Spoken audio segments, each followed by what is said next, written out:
It's a little after 8:30.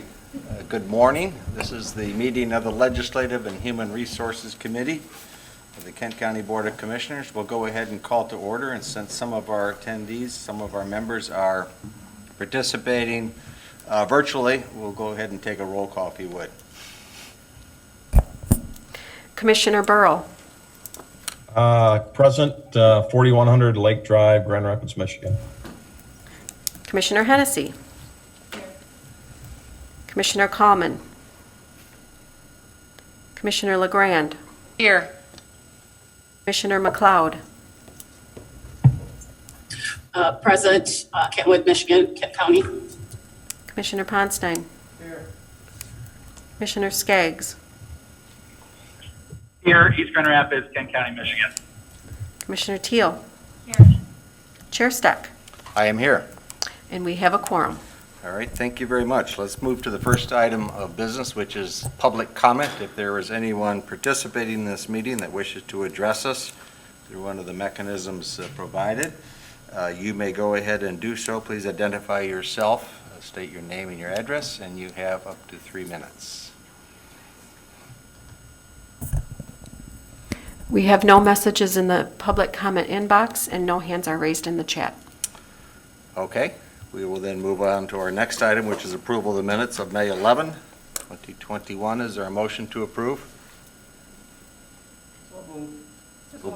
Moved by Commissioner Ponstein, supported by Commissioner Teal. Thank you. Discussion? All right. If not, would you take the roll, please? Sure. Commissioner Burrow. Yes. Commissioner Hennessy. Yes. Commissioner Kallman. Commissioner LeGrand. Yes.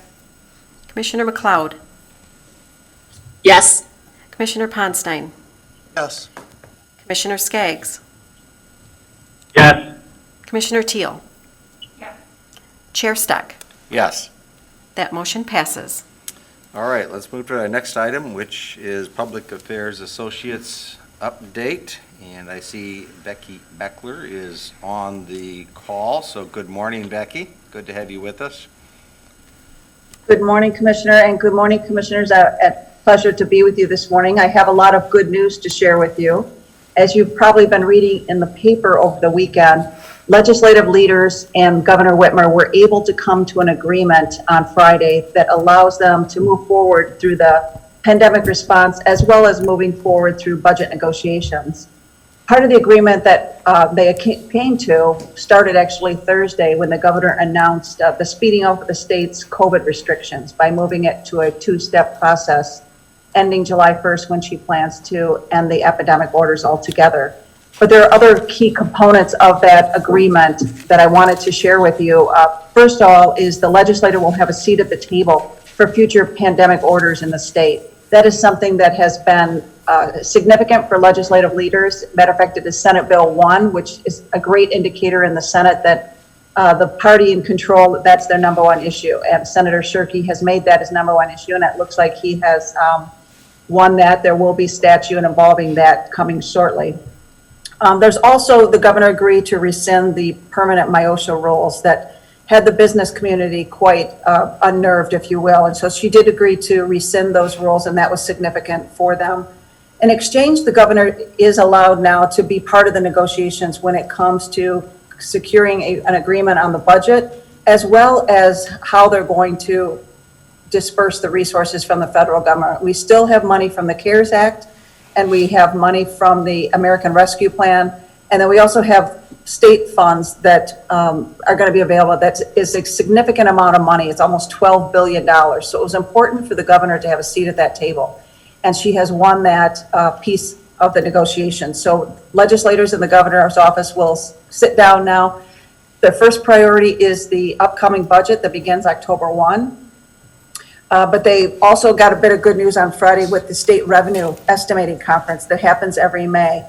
The conference is held in January and May, which is the final budget numbers in which the legislature has to prepare the upcoming budget. And it was all good news, in large part due to the increases of spending goods fueled by the relief checks that individuals received, there was a huge one-time surge in revenue.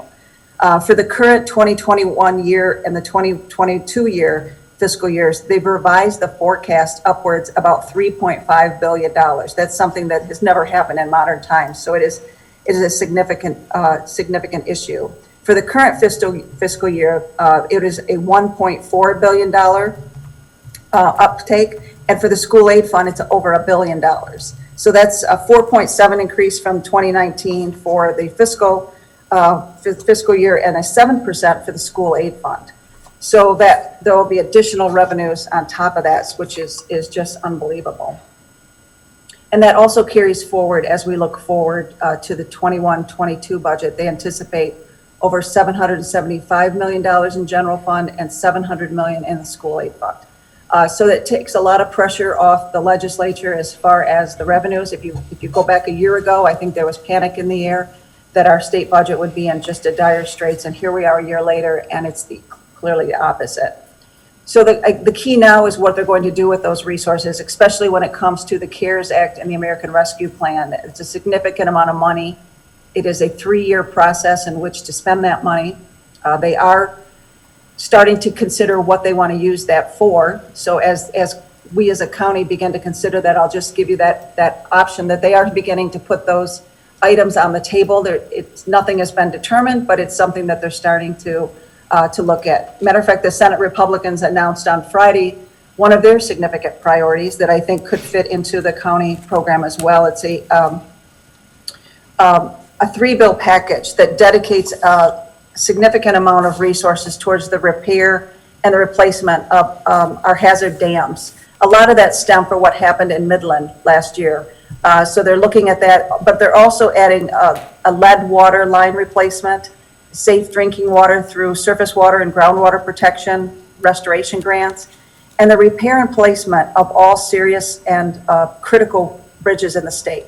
And while they put $500 million into this program as of Friday, they definitely indicated that they wanted to look at the revenue estimating conference money, because they believe and they want to put billions of dollars into this effort. So I point that out, and because I do believe that there are some items that the county would be able to benefit from this program as it is continued to be rolled out.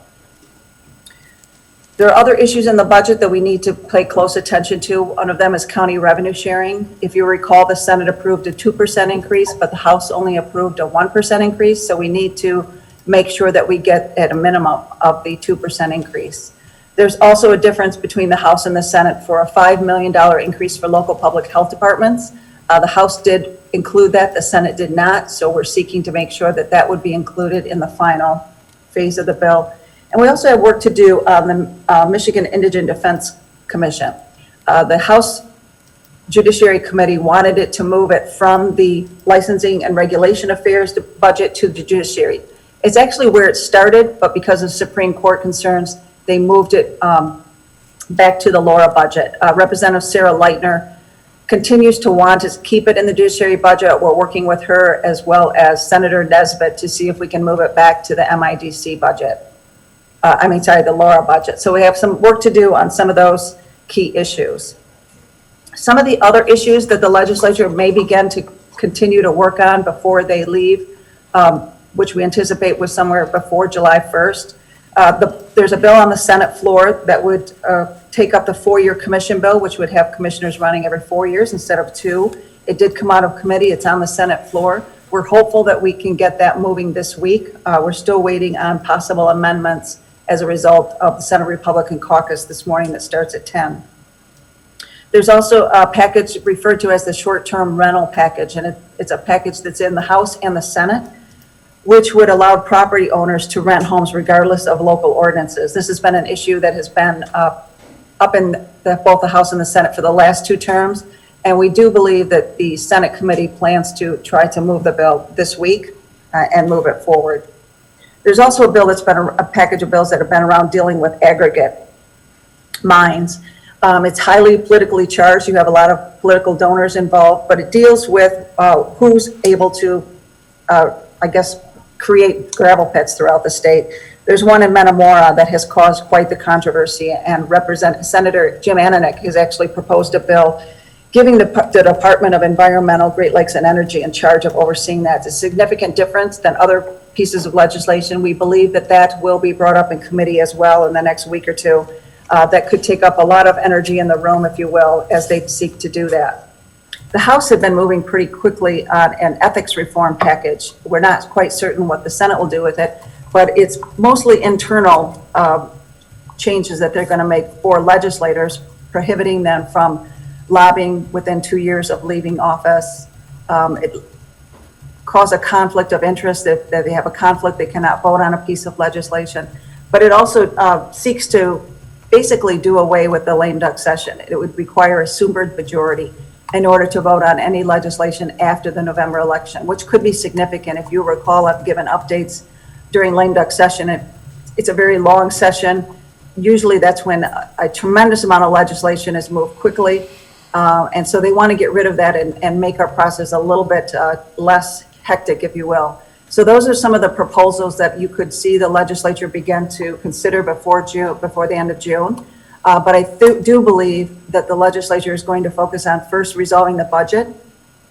There's also 2 supplementals. Both the House and the Senate had passed their own version of the supplemental. The House version is very robust. It's $3.6 billion. They use not only state funding, but the rest of the CARES Act funding, and then a little bit of the American Rescue Plan funding for their proposal. The Senate version is much less. They only use the CARES Fund, which is about $450 million in their version. So there's going to be a lot of conversation about that supplemental as well, and whether they can reach an agreement before the end of June, because there is a July 1st deadline on getting the budget done. I believe they will probably try to do that along with the budget. So there's a lot happening over the next several weeks that I will be able to continue to let you know through emails and text messages if that's something you'd like. But I just wanted to let you know what is happening right now this week and the coming weeks, and answer any questions you might have. Great, thank you, Becky, for that updated report. We appreciate it. Commissioners have any questions or comments? Commissioner Ponstein? Thank you, Chair Steck. So Becky, just a couple quick things. There's been some talk about funding the conservation districts who lost their funding in 2009. I heard the one committee didn't go well as it's divided on partisan lines. Any hopes on that for our local conservation districts? That's an excellent question. I don't have an answer for you right now, but why don't you give me this week to talk to the subcommittee chairs to see what they think they might be able to do, and I could probably get an answer to you by Friday if that would be okay. And then the other thing, is there any desire to do anything with the bottle bill and work that out so recycling centers that collect a good chunk of those bottles don't get reimbursed anything? Mm-hmm.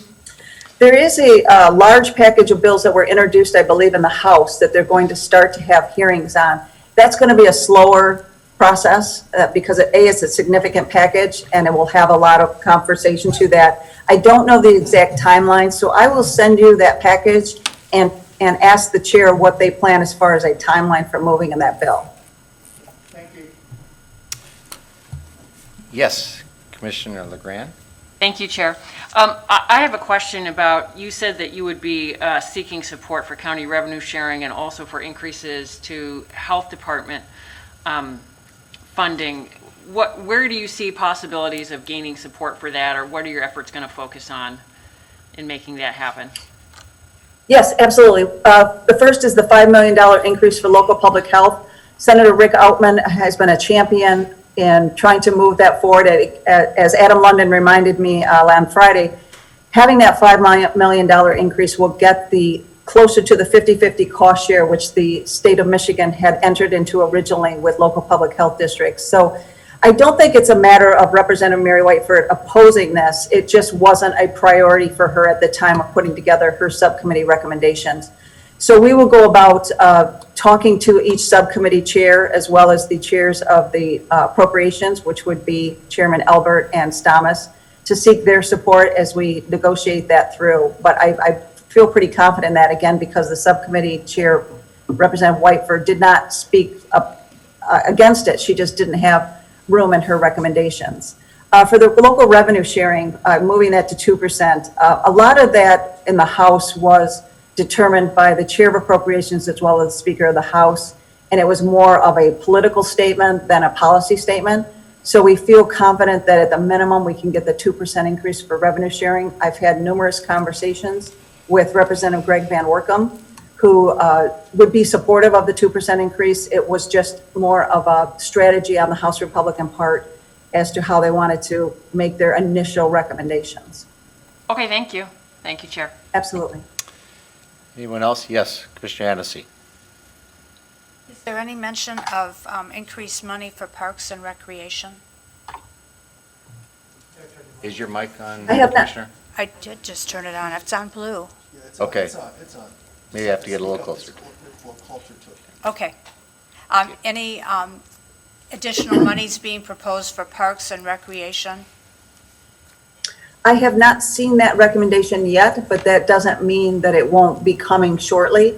As I said, with the significant amount of money that the state has at its disposal, and the idea around proposals being transformational and not, what they don't want is to put this money into programs that would take them down the road past 2 or 3 years because the money runs out. That could be an example of an item where they could put some money to make some significant changes and upgrades without a long-term commitment to it. But I haven't seen anything in either of the initial supplementals yet. Anyone else? I do have a couple of questions, Becky, if I could. First, can you explain the difference in the spending deadlines for counties and for the state under the CARES and ARP funds? It appears that they're different since we have to be determined earlier than they do. Do you know what those are? So only in a big picture, and I can get you more detail. It's my understanding under the American Rescue Plan that the state of Michigan has 3 years in which to spend that money. And half of it has already been provided to the state. They've already provided half of it, and then they will provide the other half next year. The exact 3-year deadline I can get from Director Masseron, but that was the kind of the parameters that he gave on a recent Zoom call that we had with them, was a 3-year plan. With the CARES Act, it was my understanding some of it had deadlines of the end of June, and I think that was specific to school funding. But I believe they have until the end of the year for the CARES Act. And Michigan has dispersed most of it. I think we're down to the last 400 million. And my sense is that they will include that in this supplemental, in a portion of a supplemental, because both the House and the Senate had spent the CARES Act. So at the end of that 400 million, we'll be done with that, and then moving on to the American Rescue Plan, as well as the bump in general fund. My But apologies. let me get you from the budget office the specific deadlines. Okay, and my apologies to participants online. We are blanking in and out periodically here for some reason, so. Okay, maybe some of our ARP money will have to, okay. All right, the second question I had is, you and I have talked, of course, about the Behavioral Health Administration packages that are potentially going to be submitted at the House and the Senate. Any further progress on either of those? No, from the Senate perspective, they are still working on drafts. They have not released those to the public yet. I will check again today. Initially, as I indicated, Senate Majority Leader Mike Shirkey wanted to move this along with the budget. But since the package hasn't even been introduced and he continues to meet with stakeholders and his office continued to meet with stakeholders, I believe that they've slowed that process down.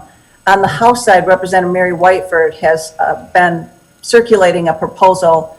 Both of them, I think, is equally problematic to Kent County. She has not introduced it either, which makes me think that she's also slowing her timeline down as well. And I will check this week to see if they aren't going to introduce it, if we could at least get draft copies for your review. And then from there, follow-up conversations with key staff on our concerns. Very good. Thank you for that update. Thank you for the review. Yes, Commissioner Hennessy, you have another comment.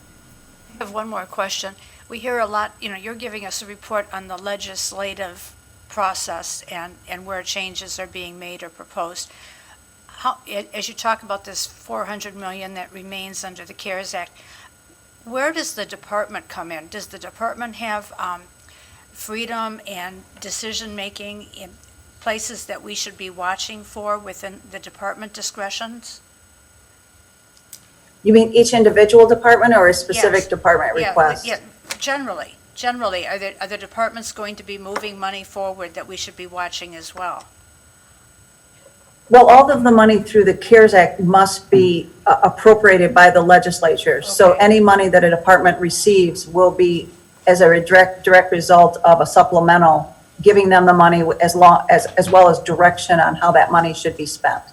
Okay, that's good. I just didn't want to miss an opportunity there if there's discretionary money there. Thank you.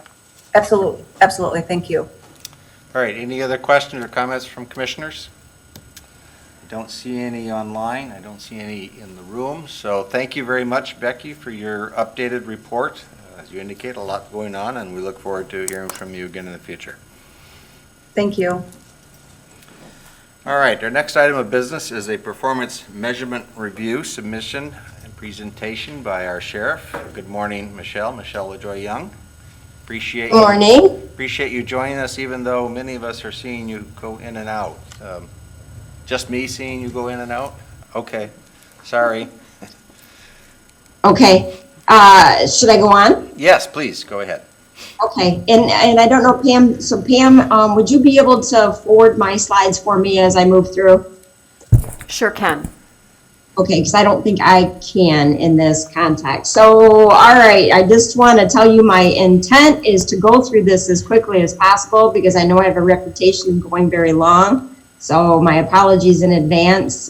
There's a lot of information and I think it's all really, really important information. So I'm going to do my best to give you a good overview and focus on the key components. So we're going to start with the next slide, Pam. And I think it's really important, actually go one more. It's really important to talk first before we proceed into anything about the core things that guide our department, our values. We work really hard to serve with integrity, compassion, and empathy. And I think these are key words to talk about at the beginning of this presentation because we hit them very hard at the beginning of employment and every day at the beginning of shift for our officers and our staff. So it's important that we're serving with that empathy and compassion. Our vision is to be guardians of the community and to serve with professional excellence, vigilance, and empowerment. Most resolutions are community born, and it's important that we facilitate those resolutions as opposed to imposing our own visions. Our mission is to preserve and protect the safety and security of the community and to provide fair, impartial, and humane treatment for those entrusted in our care. And that's really important that we focus on that as we move through our mission. The next slide, Pam. So as a elected official, I'm going to the next slide, Pam. As an elected official, we actually have our own strategic plan that acts as a blueprint of our actions. That being said, we work really hard on making sure that we highlight our alignment of our strategic plan with that of yours. And as you can see, they line up pretty closely. We have 4 key components, and we're going to go into detail of each of those. And at the bottom of each of my slides, you'll see the Board of Commission's strategic initiatives that align with that function.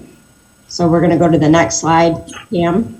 So the first is our priority number 1, which is public safety. And I hope that that's not a surprise that it would be the Sheriff's Office number 1 priority. It obviously is our mission. Our public safety is number 1 priority. It's the prism through which all of our goals are viewed at the Sheriff's Office. A couple of key components of this goal is to reduce response time to emergency calls for service. We're going to talk a little bit more about that one soon.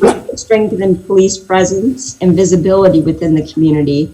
We want people to be aware of the fact that we're in the community and we're there to help and we're ready to deploy as needed.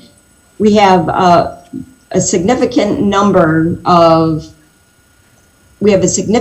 specialty units that the county depends on very heavily, and I say all county, even the cities, depend on these specialty units. So we need to make sure that they're ready to serve, they're properly trained. That's an important goal of this priority.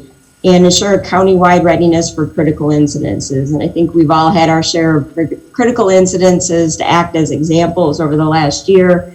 And so we really just have to be available for all hazards, all issues, all things at all times. And it sounds like an ominous task, but my staff is up to it. We really work hard to make sure that this is accomplished. And then we need to continue to enhance the safety and security of the correction facility.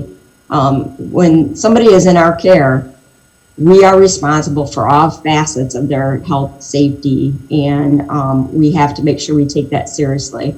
And we do everything we can to make sure they leave in a better condition than when they got here. Go to the next slide. So enforcement is one of our performance measures, or a key goal in Matrix. And there are categories of enforcement calls. You heard me generally phrase it as emergency calls, but specifically there are 9 priorities within our system. The highest 2 priorities are emergency calls for service. And so those together are what we kind of keep our eye on in terms of response time. So priority 1 call would be things such as, actually between the first 2 priorities, examples of it would be abduction, abuse, assault, home invasion, CSE, drowning, a hostage circumstance, injury, accident, armed robbery, suicide in progress, missing person, shooting, fight, traffic offenses such as drunk driving in progress or reckless driving in progress. And so we look at those categories of incidences because literally how long we take to respond to those incidents have a huge impact on how that incident ends up and if we're able to resolve it. We look at the national average of 11 minutes, and that is our goal to make sure that on average we're meeting that for priority 1 calls. This next chart, Pam, if you could advance, is a bit of an eye chart. And, I'd ask you to look at it generally first and then drill into the more detailed. So, as you look in the first on the left column, you'll see 2019 and 2020 priority 1 responses for those communities that contract for service. So I want to just back up because I realize we have a couple of new commissioners on this presentation this year. The Sheriff's Office provides service. We provide mandated service within those communities that do not have a city police department. There are parts of our county that have decided to have their own city police department, but everywhere else we are mandated to respond to calls for service. So largely that is townships in the county, but as I've mentioned, we also have specialty units. So I'll give an example of a smaller department that has some resources. They might have a law enforcement response, but they don't have the ability to do an investigation. And so in those communities we'll help do the investigation. Some communities don't have a crime scene unit. In those cities, we will provide a crime scene unit. So it doesn't look the same for everywhere, but we do provide service everywhere in Kent County. But specifically for road patrol, which is what we're counting here for priority 1 responses, you can see our our priority 1 responses average 935 in contracted communities. And in non-contracted communities, this is a bit of an eye chart for me. So in 2019, our non-contracted communities, which means the townships that don't have contracts for service, our response time was 1645 for 19 and 1649 for 20. So very consistent. So our challenge continues to be where I don't have contracted services, being able to get to the priority calls quick enough. And we have made a little bit of progress, but you can see we're still quite challenged to get there. So I want to move on to the next slide, Pam. So our objective is on average, our performance measure is an average, and you can see on average we are meeting our goal, but still have progress to make in terms of providing service to every citizen in a timely manner. And you can see we've continually pressed that response time down, even though we're focused on moving that response time out to the more remote communities. So, and I should tell you that non-contracted communities, those are largely speaking the upper 7 townships on the northern half.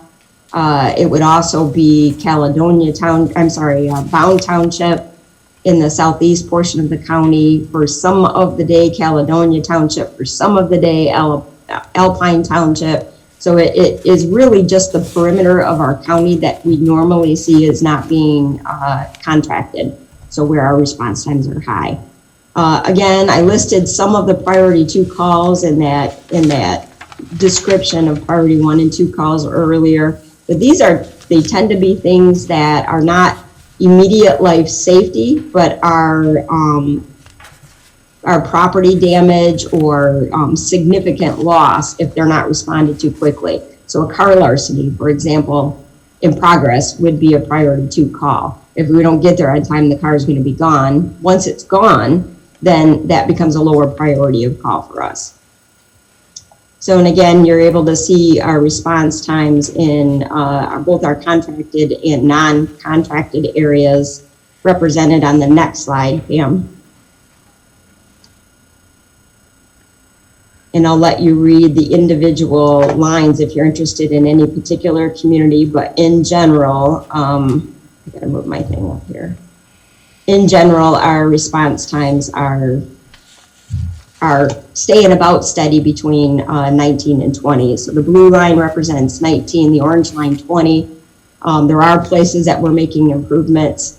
I will just give you another statement, and I know I'm trying very hard not to mention COVID 1,000 times during this presentation, because really I want us to focus on what's going on now and what we need to do moving forward. However, COVID very significantly impacted the type of responses that we did. And for a large portion of last year, particularly in the spring, our responses we had fewer responses, but they were more emergent when we had them. So it did change a little bit of how our calls are represented on these charts. So I just wanted to point that out so you realize that there are some changes, and there'll be a couple other portions that will change based on COVID as well, and I'll highlight those. Pam, I want you to just go to the next slide if you could. So this is a heat map, and it's not intended to be looked at in detail, but this is one of the tools that we use to assess where we need more coverage. Priority 1 and 2 calls with a response time greater than 15 minutes. So it also just visually helps you see where some of those delayed responses are, and where you have more red focus, you largely have more calls for service, but you can see that there are definitely times throughout the county where our response times are quite extended, and that is because we just don't have enough officers out in the field at that point. So we work really hard to leverage the officers we have and be balanced about the cost that is there to provide law enforcement officers in the field. But this is the challenge that we constantly keep our eye on. Next. And I did mention there are 9 priority levels. We do track them all, but here is a representation of our response time changes from 19 to 20 across all response levels. And you can see it was pretty consistent. We did have a bit of a bump for a portion of the year initially when we were adapting to COVID changes. So you do see some variation, but largely speaking, it stays pretty consistent over the years. So the next performance, slide 12, the next performance measure we have actually focuses on our investigative division. So after an initial response from law enforcement, we'll take a report, and then that, if it's something that needs further investigation, it goes to our investigative division. And our investigative division then works that case until it can come to resolution, or until it's clear that it can't come to resolution with the resources we have. So we have to maintain a clearance rate of 27% for the most serious cases. Group A is actually a state category. There is a state report for all departments that you can find at michigan.gov if you care to look how we measure against other departments in this category. But Group A would include things such as murder, criminal sexual conduct, robbery, aggravated assault. So they're the most serious cases that would be categorized in Group A. 2020, we had a significant crime trend in Kent County, and actually not just Kent County, all over West Michigan. We worked really hard to communicate that out to the community as it was happening, but some very serious crimes were happening. The murder numbers in Grand Rapids were higher than any time since the 90s. And those cases have an effect on all of our departments. We work very closely together to work those cases and give leads to each other. And that does impact some of the other incidents we can investigate, because I only have so many resources. You've heard me probably say this before, and I'll probably say it again, but a homicide takes about 2,000 hours of investigation, and that doesn't include the court time to prosecute it. So every time you have a serious crime, you're using a lot of resources at the department. It's obviously really, really important to us that we resolve those cases and that we find justice for the victims. So we continue to work them, but it has impacted our clearance rate to have such a serious crime trend. And I would like to go to slide 13. Just like there's a Group A, there's also a Group B at the state system. And our Group B crimes would include things such as burglary, home invasion, motor vehicle theft. I'm going to highlight the motor vehicle theft. Our side of the state has seen a huge increase in motor vehicle theft. We've done what we could to get that information out. It's not just the sheriff's office, it's the city, it's the other city departments, it's West Michigan. And many of these cars are being stolen and then used in other crimes. So our numbers here are related to our numbers in the Group A categories as well. These are very difficult incidents to resolve. We often will recover the vehicle, but not solve who stole the vehicle, because there are so many of them, we don't have the resources as a combined community to really get to the bottom of it. You're seeing that reflected in our clearance rates. We have still maintained our goal of 57%, but it is tight. And I would tell you, I believe we need to focus more detective resources on some of these cases, and we are transitioning staff to do that probably closer to the latter part of this year, because I don't have resources to pull any sooner than that. Next slide.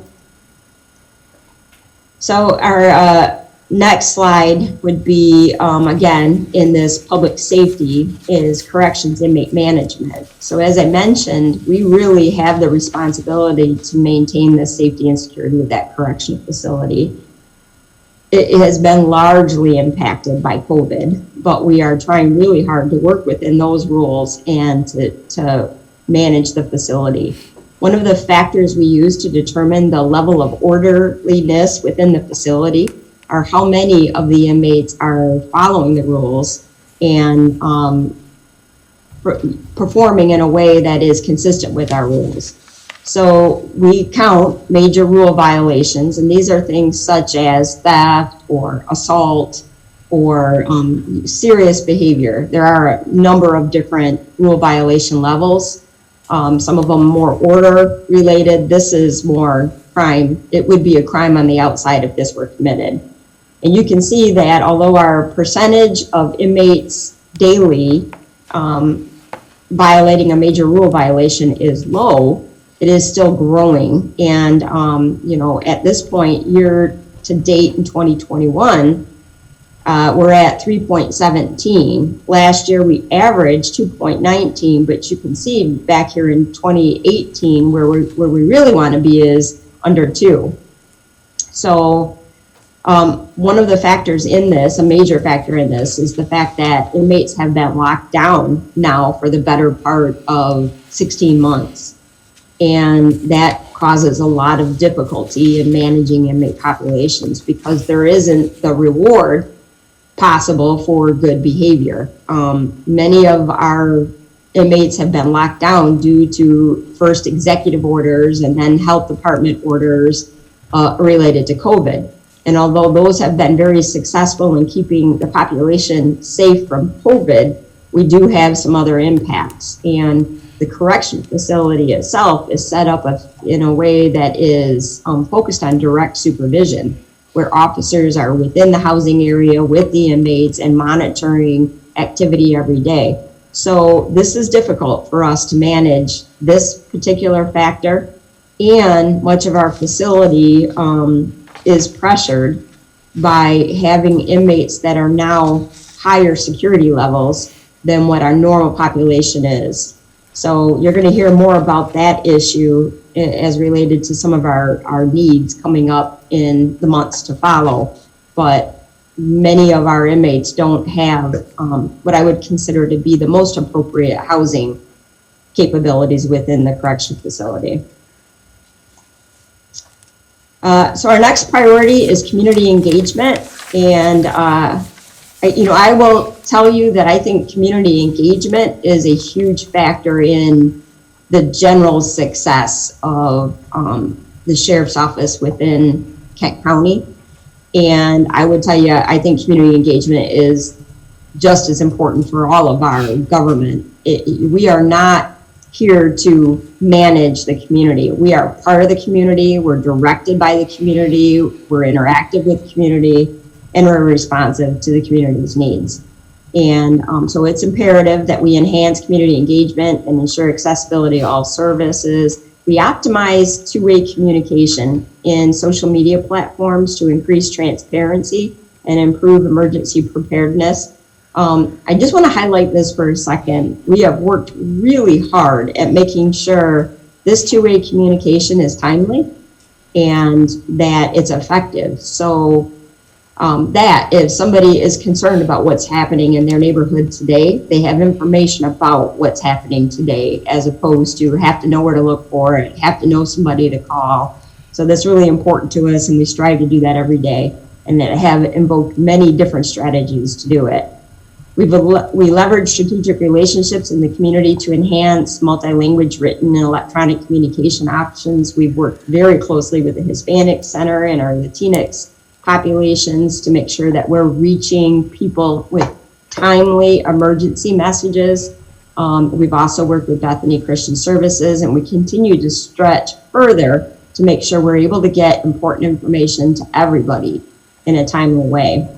We've enhanced inmate programming that provides skills and treatment for meaningful community reentry. So here's the thing, in a correctional facility, almost everybody eventually gets out of the correction facility. And it's my number one goal to make sure that they have all the tools they need to be successful in the community, and frankly, to never get re-engaged with criminal justice again. So we partner with groups such as Arbor Circle, Cherry Health for some opioid treatment programs, Women's Resource Center to help put in programs for women as they're being released into the community. Forgotten Man Ministries has a faith-based program that we provide. We provide a program called Thinking for a Change that works really well. And all these are done with community partners, not with taxpayer dollars out of the Sheriff's Department budget, but with participation from different community groups to leverage resources that are already out there for people who are eligible and could use the program. Next slide. Been a very difficult year for measuring community engagement opportunities because frankly we had to cancel almost everything, especially in the spring, but we did adapt and did many programs electronically over the past year. We are going to continue to have a remote component to many of the programs we do, but our specific performance measure was to maintain an average 4 or above on a 5-point scale. measuring the effectiveness of the program. And I think everybody who's done an electronic presentation understands it's hard to be on your A+ game when you can't see anybody on the other side. I feel a little bit like that right now because I can't see the faces of people who I'm making a presentation to. So that has dropped a little bit. And again, it's something we're going to work on because I do see there being a place for engagement remotely times going forward, even just for the flexibility of somebody who maybe works all day not being able to come to a community program, but still wanting to engage with the sheriff's office. Next. So providing effective, efficient, fiscally responsible service. I keep saying every time I read that, I'm going to change the name of this priority because I stumble on it. But, bottom line is we only have so many resources and we work really hard to make sure we're managing them in the most efficient way possible, that we're able to get resources where they're needed. We don't expend resources where they're not needed. And I think you'll find us to be a very, very cautious steward of the government dollar. That being said, we have mission that we need to provide, and we have responsibilities to our community. So we do articulate where we need resources, but we define operational equipment replacement plan to make sure we're not wasting the life of equipment, but that it's available when we need it. We create operational dashboards that will facilitate our command staff's ability to monitor public safety and other inmate initiatives. You've seen a couple of examples of those, but I do want to point out that response time, for example, is not just happenstance. That response time is managed by making sure officers are assigned in the right patrol districts during the right times of day where we anticipate calls for service coming in. It's not a perfect system, but it's something that has to be monitored and managed in order for us to make the progress on it we need to.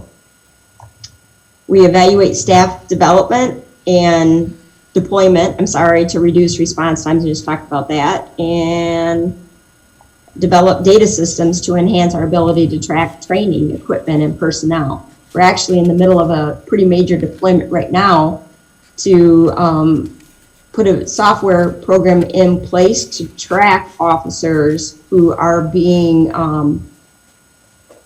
directed by supervision more often than others, so that we can get them into an appropriate training program. We're a 700-person department, and although I'd like to think that every supervisor knows every officer under their supervision intimately and can tell you exactly what their shortcomings might be, sometimes due to just the size of our organization, somebody could potentially fly under the radar for a little while. And it's important that we put them on track as soon as possible. That's important for that officer, most importantly, but it's also important for the mission that we have to protect the citizens and to make sure we're providing the best service. So we're implementing software over the course of this year. In addition, we're implementing training software so that we can track and really manage training dollars effectively as well. And we're increasing the capabilities of the communication center. We've talked a little bit about the 800 megahertz radio program, but this is in full force right now. And we've been able to really make some huge strides on interoperability with other agencies because of it. Next. So looking ahead in this area, so we're going to have a pretty major, we're talking about training. Prepare men and women of the KCSO to effectively provide with compassion and empathy for the safety and well-being of the people we serve. Implicit bias training department-wide are one of the goals of this priority. De-escalation training for all law enforcement, corrections officers, including verbal and nonverbal techniques, physical controls, and less lethal options. We have really upped our training in this area over the past 18 months, and we'll continue to do so. Audited policies for things such as prohibiting chokeholds, implemented officer duty to intervene. So here's a topic, we've talked about it last year, I'll just highlight it this year. We have trained to have officers be responsible to intervene in a use of force act that they didn't think was appropriate, or frankly, any act that they didn't think was appropriate. We have always held officers responsible if they didn't intervene. They don't get just to say, it wasn't me, it was him or her. They had a responsibility to interact. But we noticed that it actually wasn't explicitly identified in our policy. So over the course of last year, we made sure that it was explicitly identified in our policy.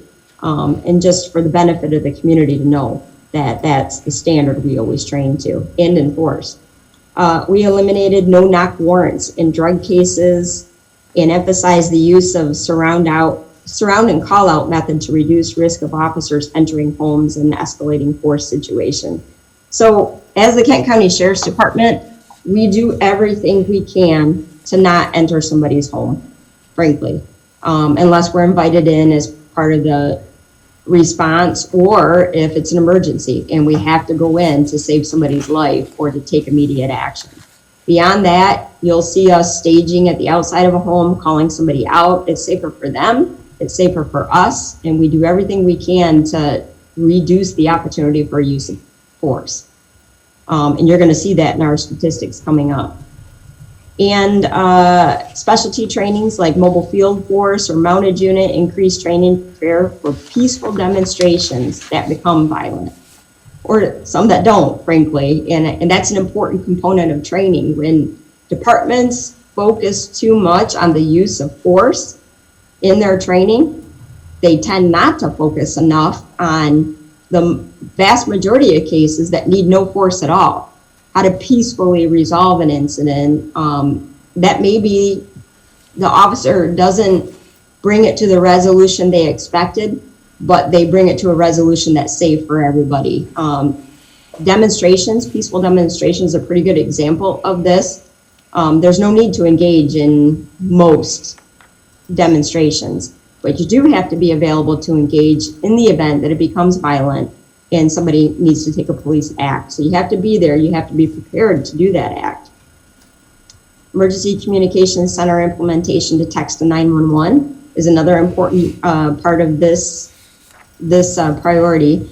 You know, we have a large number of community members that prefer to speak on text. And I mean, I think it's kind of odd in an emergency situation that somebody wants to text to 911 if they have a choice, but they want to, they're using it. But beyond that, there are some emergency circumstances that they don't have the recourse to pick up the phone and call. And we've had numerous emergency circumstances such as that, like they're hiding from somebody, or some of our hearing impaired community prefer to text and need to text rather than to use some of the equipment that has historically been used for this. So that's a wonderful asset that we're able to bring to the community, and we're looking forward to full implementation and education on that this year. For the support services unit, we're required to provide mandated training hours for all of our staff. So as I mentioned, I have about 700 employees. Of those employees, about 2/3 of them have very specific professional standards that they have to meet. Our training unit ensures that those professional standards are met, and in a large part, our training unit performs the training that's necessary to meet those standards. For corrections officers, it's a minimum of 20 hours a year. For law enforcement officers, it's actually closer to 16 hours a year mandated, but our staff is generally trained between 40 and 60 hours a year on average, not including our specialty teams. So it's a pretty heavy lift. Last year was a difficult year for law enforcement, and we found that many agencies were being challenged or called on the carpet even for the techniques that they were using.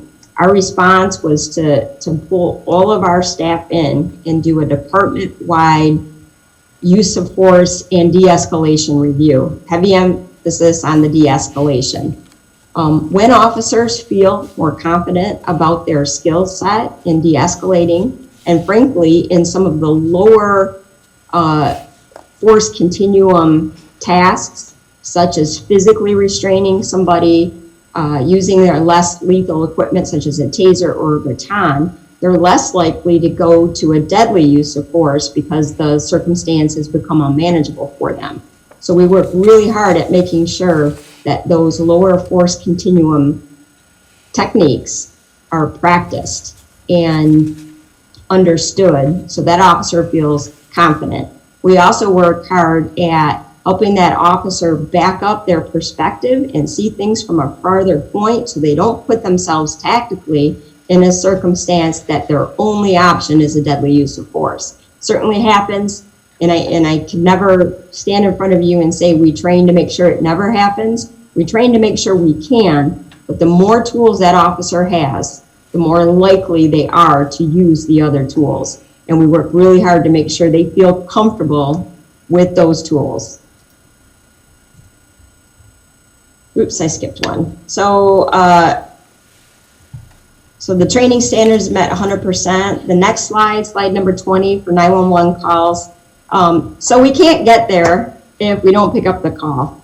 So it's really important, and I can't even tell you how many times I've talked to people over the years where they said, oh, it took them so long to answer 911. And we'll go back and look at the call, and in reality, they answered in 15 seconds, or as you're gonna see, the 40 seconds. So that when somebody is in a state of emergency, every second matters to them logically and emotionally. So our objective is to answer 95% of all calls within 15 seconds. And just so you can do the math on that, that's less than 2 rings in the center.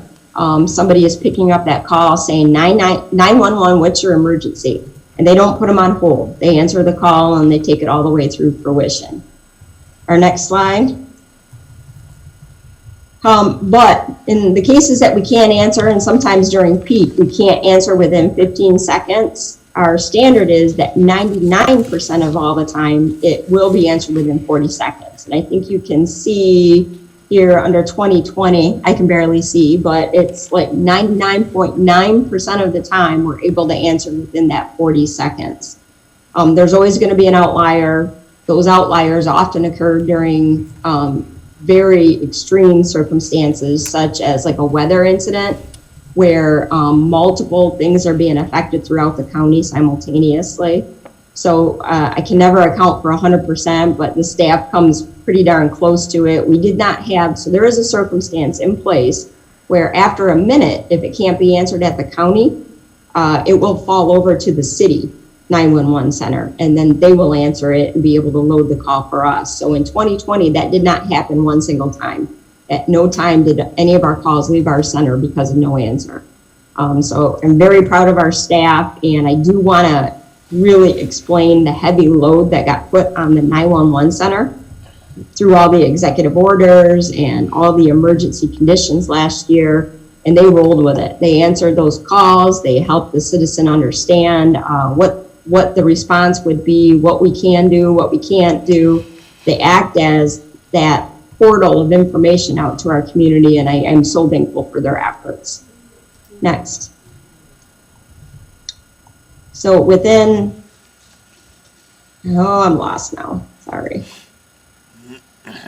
So priority number 4 is resource and infrastructure sustainability. So I have to explain, I have to keep it up on my computer at the same time I'm reading it off yours, because this print is so little that you would see my forehead drilled right into this camera if I was reading it off the screen that Pam had. So I apologize for trying to go back and forth on this, but resource and infrastructure sustainability.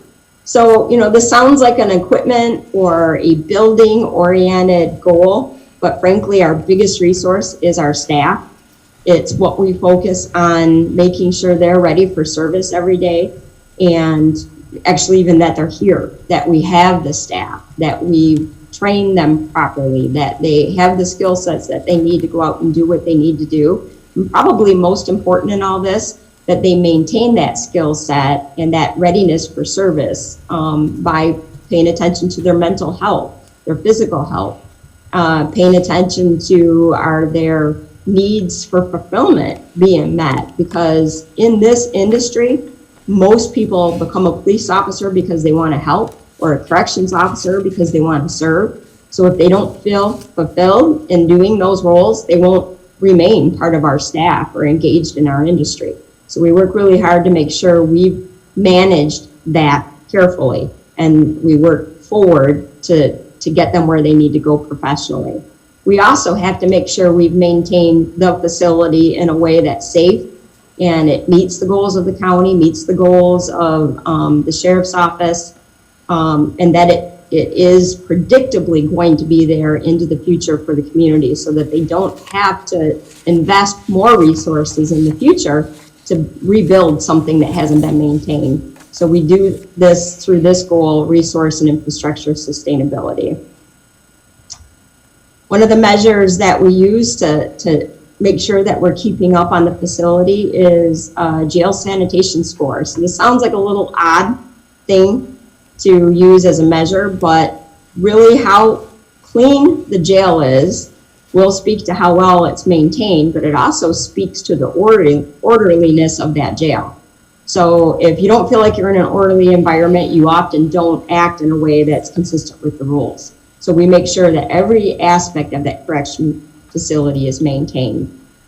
We generally go for a score of 8 or above in that sanitary, and as you can see in 2020 we were at 8.42.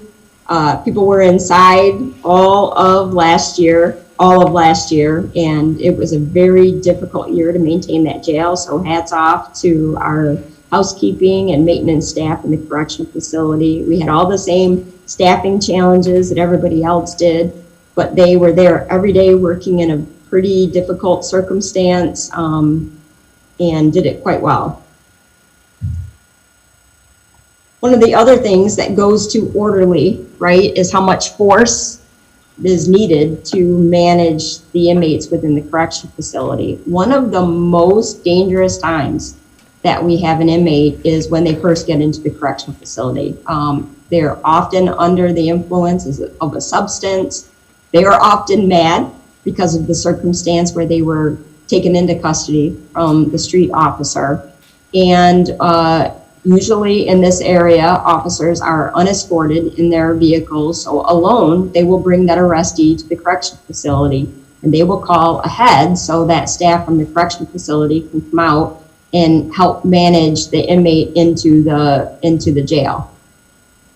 So our goal is to do that with no use of force, to do that through communication and negotiation, if you will, and to do it in a way that de-escalates instead of escalates. So we count how many times force is necessary when this is done, and in 2020, you can see in excess of 99% of the time, we were able to bring somebody who was fighting on the street into the correctional facility with no force. And I'm very proud of the staff who work hard every single day at this goal to make sure that everybody stays safe in every circumstance. Another use of force indicator, again, really, really important, is for our law enforcement staff. Our objective is to use force in less than 1% of all law enforcement actions. This is well below national average. You can see our typical is below 0.5%. In 2020 specifically, it did bump up a little bit. I'll tell you that bump up is actually probably not what you would suspect it's from. It's actually because there were fewer calls for service in 2020 that we would have normally had. And I'll give an example of traffic stops or, safety inspections where an officer goes and makes contact with the community, and it's a non-force circumstance, but it is averaged in with all the contacts that we have. So the cases that we did have to make contact with the community were largely very serious circumstances, particularly in the beginning of 2020, where officers weren't doing their normal patrol work. So although the percentage is higher, the number of use of force incidences in 2020 is actually lower than in previous years. And that is an incredible statistic. I am very proud of this statistic, and I think it shows the work we've done in preparing officers to de-escalate before force is considered as an option. Next. So I'm not going to read this entire list of significant accomplishments. I hope you do. Our officers are doing really, really good work, but I will point out a couple of them that the commission was very helpful in. We did purchase 200 body-worn cameras last year and upgraded 84 in-car camera systems. It's been fully implemented since December of last year, and I'd say the program is going excellent. The technology is working well. I have very few exceptions of when the technology didn't work. And we've been able to meet the requests of the community to know, to be transparent, know what we're doing and how we're doing it. So I'm proud of that program. It's very popular with the staff as well, because it just allows the community to feel more comfortable as we're approaching them. And it lets the officer know that the truth is available with use of that camera. So recruitment and retention strategies, we are working on a couple of initiatives, and that's in a slide that I have moving forward too. But we have worked with HR to get a recruitment program where we're able to give some small scholarships to cadets that work here in hopes that they remain in the industry and working for the Sheriff's Department, hopefully eventually, as a full-time officer. But even if it's not for the Sheriff's Office, somewhere in the criminal justice field. That program started this past year. I do want to point out, so only 5 inmates during the whole course of, from March, when we first became aware of COVID of last year, all the way through now, I've only had the case of 5 inmates actually contracting COVID while they were in the Kent County Sheriff's Office. My hat goes off to the staff here and at the health department for the guidance they've given us, but this is an incredible statistic. So it's less than 4% of the people that we've incarcerated over this time. And I want you to compare that to NDOC reported an infection rate of 63.4. So this staff has worked tirelessly to make sure everybody in that correctional facility stays safe. And I'm proud that they've been able to manage this. We have a very intricate process in place, and it is now complete with a vaccine program where anybody who is incarcerated who wants a vaccine has been given one, and they are offered vaccines every day as they're being booked into the facility. So we're hoping to be an important component of the vaccine program going forward. Next.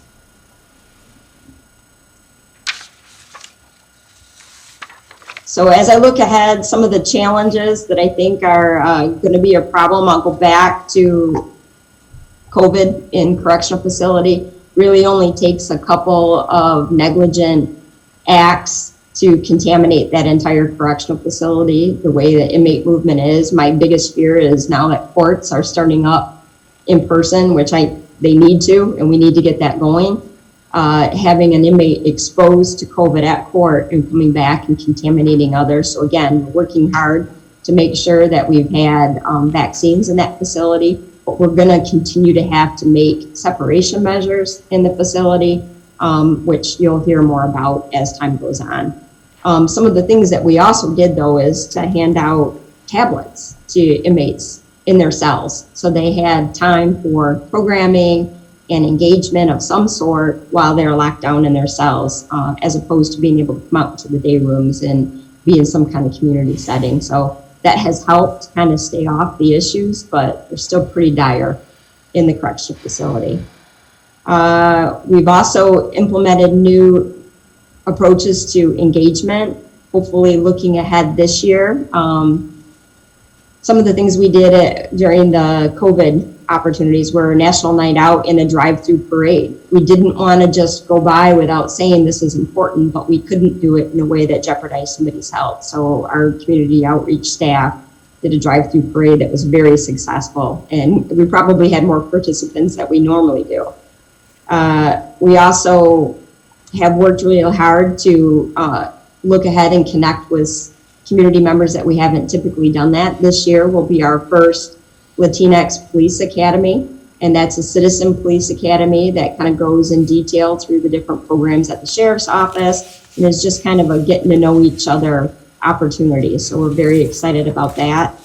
And we're working really hard to recruit now from all neighborhoods in our county. So we're going to try hard to make sure we're telling that why story, like why do you want to be a police officer? Why should you be a corrections officer? What can you contribute? And we're going to probably look for partnerships with all of you to help engage everybody to know that there is a great career opportunity here, and we all need to work together to make sure that our public safety is protected. I do want to point out also with that recruiting. So I'm not sure how many of you are tracking with the stories in the community at large or nationally, but law enforcement in particular is having a critical shortage of staff. Here locally, we've done okay so far keeping up, but I have up to 50 law enforcement officers that will be retiring in the next 18 months. This will hit home during that time. It's something we have to get ahead of. This year compared to last year, our police academy numbers are way down, and they will be producing about 30% less officers than what will be needed for jobs this year. And into future years, if nothing's done to change that, it will become a critical point across the state. I'll tell you, some parts of the states are already at critical points. So everything we can do to encourage quality officers to come to Kent County, but also quality students to become interested in criminal justice, we're all going to have to do. We have to really focus on the nobility of serving our community and trying to make sure people realize the self-fulfillment that can come from that. And I think that's the strategy we're going to have to use to engage. And all that being said, I promised to keep it short and I didn't. So this is my last slide. If you have any questions, I'm happy to take them now or via email afterwards if you're exhausted from listening to me. Well, thank you, Michelle. I think your promise was to make it shorter, not short. So I did shorter. you accomplished that, but there's an awful lot for you to cover, I understand, and an awful lot going on at the Sheriff's Department and the correction facility. So appreciate your spending the time helping us understand some of that. I guess there are some questions or comments from commissioners. Commissioner Ponstein? Thank you, Sheriff, for your report. I want to commend you on the work with the COVID in the jails. You know, I know during the peak of the pandemic, we always heard the worst of everything. And yet you look at our jail, there are right ways and wrong ways of operating it. And I think the results of your actions and your policies kept COVID under control. And I just appreciate all the hard work from you and your whole staff. My only question is, and you hit on this a lot about recruitment and retirement, and you know the enticement with scholarships and money, but it just seems like every business now is offering money and scholarships to come work in their profession. And the bigger picture I see is that we've got a big chunk of people that are retiring, and I guess I don't have a positive outlook on recruiting people into this profession. I've not seen a profession attacked like it has been over the past couple years, and my hat's off to the ones that are staying there. But I've got a thing. I guess a thought that we're going to have to do a lot more in order to fill all these openings that are coming up. Is there anything new or different, or things that we think that we're going to have to do, or what if we do have a shortage? What is our step after that? Well, our step is to make sure we don't get to the shortage level. So we do need to hire ahead of time. Those of you who have heard me talk in years previous, it takes about 6 months from the time somebody enters employment as either a law enforcement officer, a corrections officer, or even a dispatcher before they're able to fill a spot on our roster. because there's a very detailed work training program that has to be followed. And it's necessary because of how much of the work is unsupervised after that point directly. So we have to hire ahead of time. And we've been in close communication with the administrator's office, Wayman, about those strategies to hire positions ahead of time. And it sounds like it's a more expensive strategy, but I can show on paper a billion times over how much more effective it is to hire somebody and have them prepared, ready to go, than to try to fill those mandated spots with overtime, which is what happens when you don't have the staff. And when you do that, the emotional well-being, even the show-up rate of that employee that you've now forced to work a bunch of overtime diminishes dramatically, and their longevity becomes in question. So that moment they can retire, they walk off. And generally, we don't have people who leave the moment they can. They're very fulfilled by this work. And I think that comment is my hope for our future being all of law enforcement. But I think that we need to make sure we are communicating the merits of being in this industry. And we have to pay well. You can't expect somebody to miss all of the family time, to put literally their life in jeopardy and not pay them more than they can get at a factory down the street. You have to pay them to do it. And I'll say at this point, we are paid well. I think our wages are competitive, our benefit package is competitive, but we have to remain there. So as the economy changes, it's something we're gonna have to keep our finger on. But I think the bigger issue is the conversation about why. And I think we have to start having that conversation. If you don't like what you see in law enforcement, what can you do to serve so that law enforcement can be what you need it to be?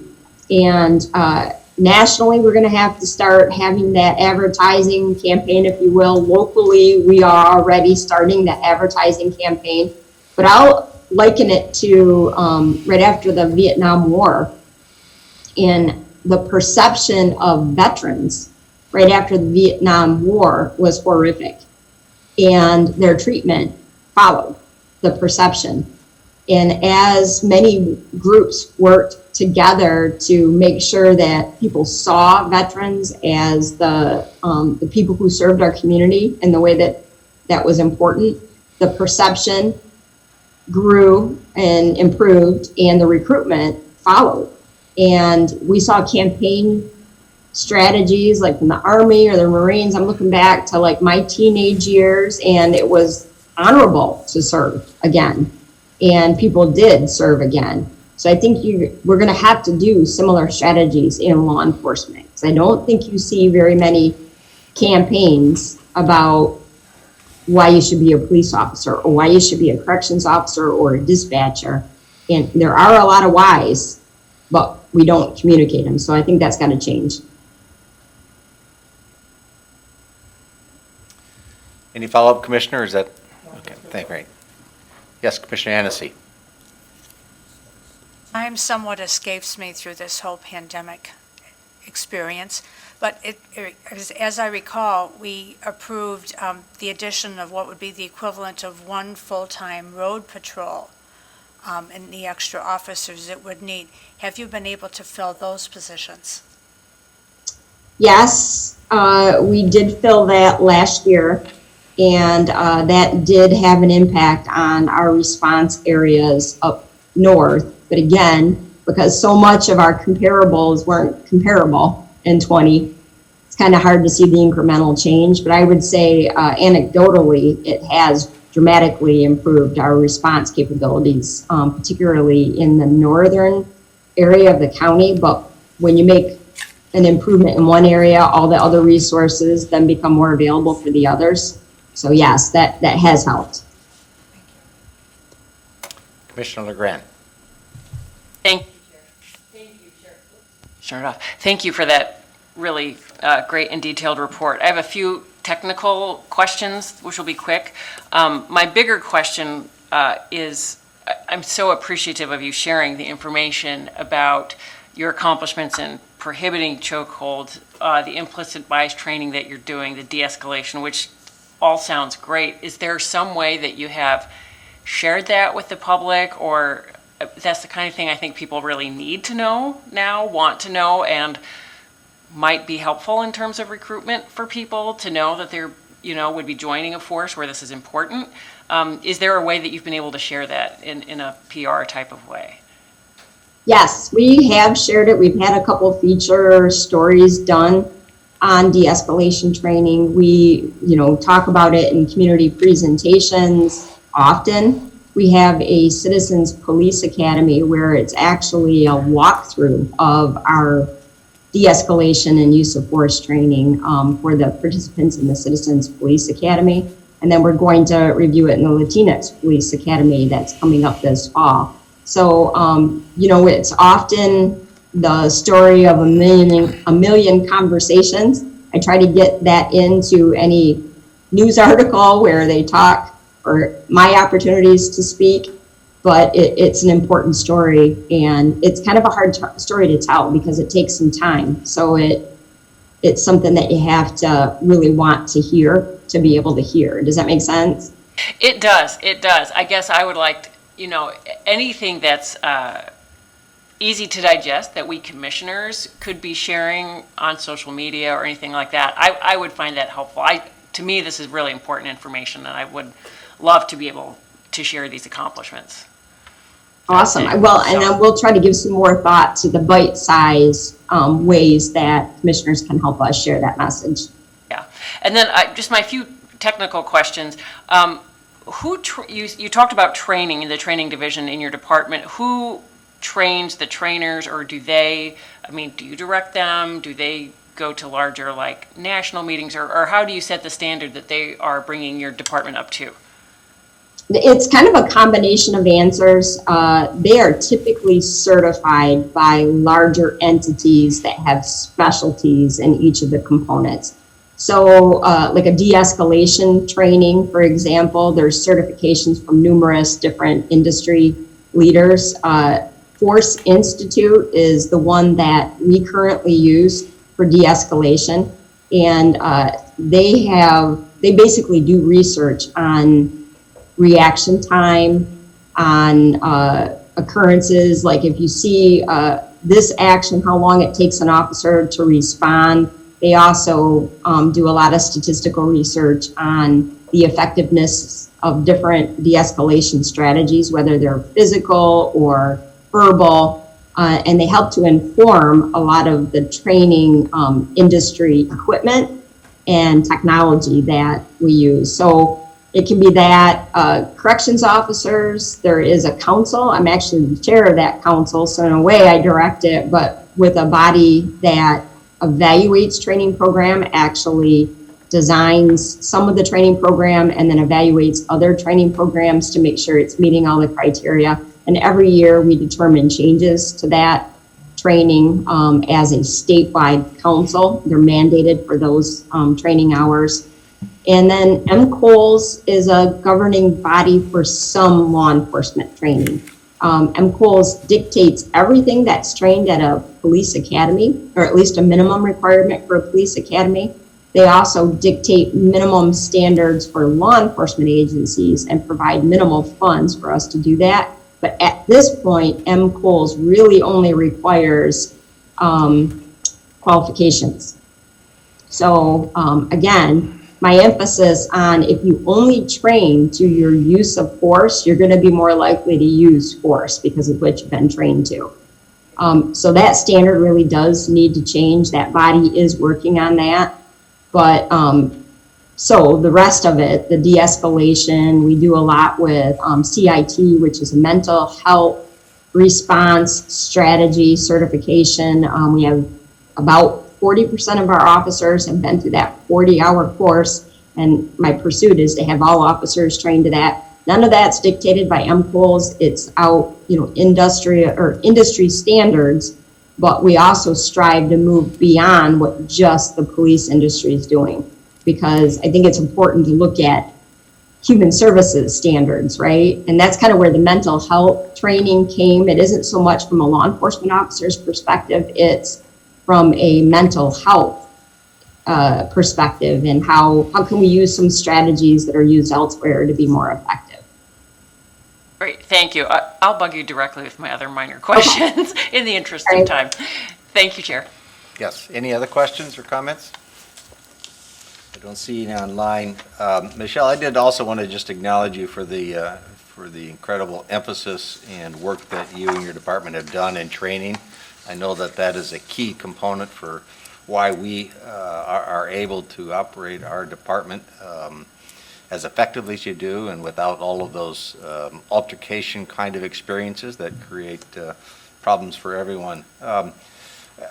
A couple of follow-up, though. You did mention that there were about 40% of the officers that have received the CIT training.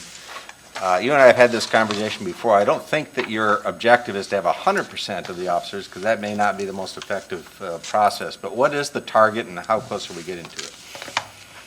So it would be actually ideal to have 100% trained, but I don't think it's feasible. So it is about a week-long process, so it is a 40-hour certification. And because that training is so dependent on the community at large, for example, there's mental health physicians that come in, there's mental health clinicians that come in and speak to the officers and work with them. It's really, and it's not a matter of us just scheduling more of those classes. There is a capacity in our community to do those classes, and we have to get as many officers through it as possible. So it's an ongoing process. That certification changes a little bit all the time based on community procedures changing. Like, we're working really hard with community partners to have a crisis center. Well, then what's trained to officers will tweak ever so slightly. I have a meeting today with Network 180 to move forward on a mobile crisis response. So what we teach officers will be tweaked based on the mobile crisis response, because the tools that they have available will change. So it has to be a very fluid training, very community oriented, and I'm just going to continue to press forward with as many officers through that training as we possibly can. But I don't ever envision getting to 100%, because we can't train as many officers each year as we hire, if that makes sense. Yeah, so you also anticipated my second comment, which was to acknowledge you for your work in this mobile crisis response system, and willingness to find ways to effectively partner with the professionals at the CMH at Network 180. I think that those create some incredible opportunities for us to be able to address circumstances that are evolving in our community daily in much more effective ways. So thank you for your work on that. Yeah, and I appreciate their cooperation, and I know you sit on that board. They are a huge community partner. They work with us very closely in the jail as well, and we are very blessed to have their service in this community, and together I know that we can do what's possible to keep the community safe. Great.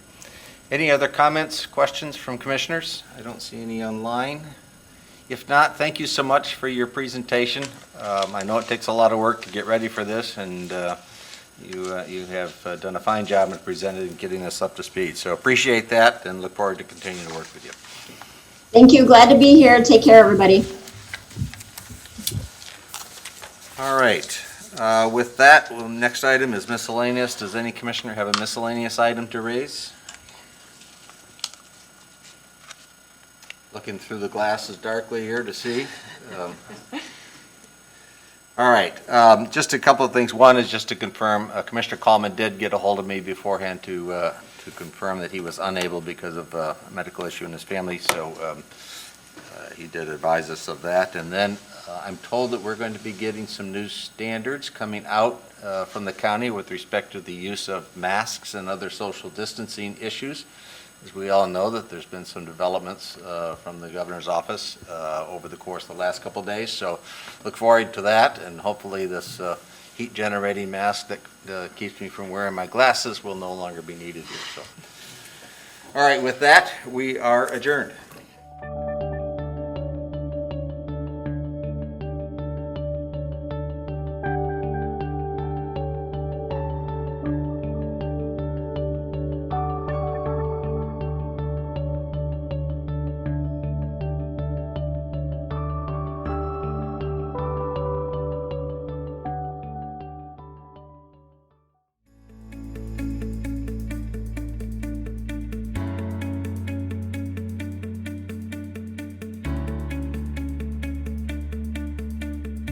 I am Kent County.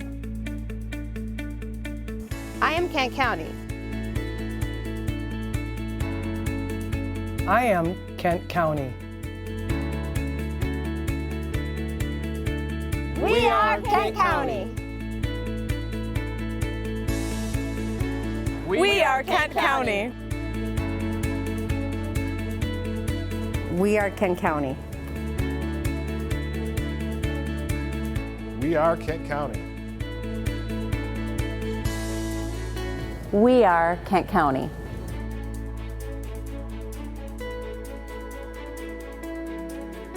We are Kent County.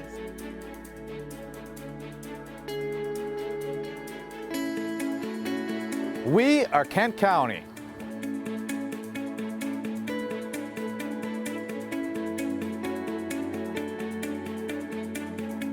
Beya, Kent County. Ami, Kent County. Somos Kent County. Mas Ira, Kent County.